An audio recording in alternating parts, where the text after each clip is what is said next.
Hi friends, good morning. నేను మీ Shailu 3979 blogs. నా videos కానీ మీకు నచ్చినట్లయితే please to like, share and subscribe to my channel. So నేను రీసెంట్గా అయితే కాకినాడకి వెళ్ళిన సంగతి మీకు తెలిసిందే, షార్ట్ వీడియోలో చూసి ఉంటారు. అండ్ నాకు ఈ వదిన లైవ్లో పరిచయం అయింది. తన పేరు వచ్చేసి పద్మ వదిన.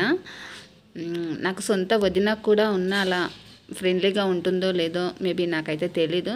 సో ఈ వదిన చాలా బాగా నాతో మాట్లాడుతుంది. అండ్ కాకినాడలో పండగ జరుగుతుంది అని నన్ను అయితే ఇంటికి ఇన్వైట్ చేసింది. సో నేనైతే సాటర్డే రోజు నైట్ బయలుదేరాను, 17 రోజు. ఆ రోజు ఇంటికి వెళ్ళినాక కూడా బస్ దిగగానే అన్నయ్య నన్ను పికప్ చేసుకున్నాడు. ఇంటికి వెళ్ళినాక చాలా బాగా రిసీవ్ చేసుకున్నారు వదిన గారు. అండ్ ఇంటికి వెళ్ళినాక కూడా చాలా మంచి ఫుడ్ ఐటమ్స్ అయితే చేసింది. బిర్యానీ, చికెన్ ఫ్రై, చేపల ఫ్రై, చేపల పులుసు. ఒక 2-3 డేస్ ఉన్నాను. ట్యూస్డే దాకా ఉన్నాను. ట్యూస్డే నైట్ అయితే బయలుదేరాను. ట్రైన్కి వచ్చేసాను నేను. అన్నయ్యనే ఎక్కించిండు ట్రైన్. అండ్ అక్కడ నుంచి నేను కాకినాడ నుంచి ఏమేమి తీసుకొచ్చానో మీతో షేర్ చేసుకోలేదు కదా, ప్రస్తుతానికైతే చూస్తూ ఉండండి.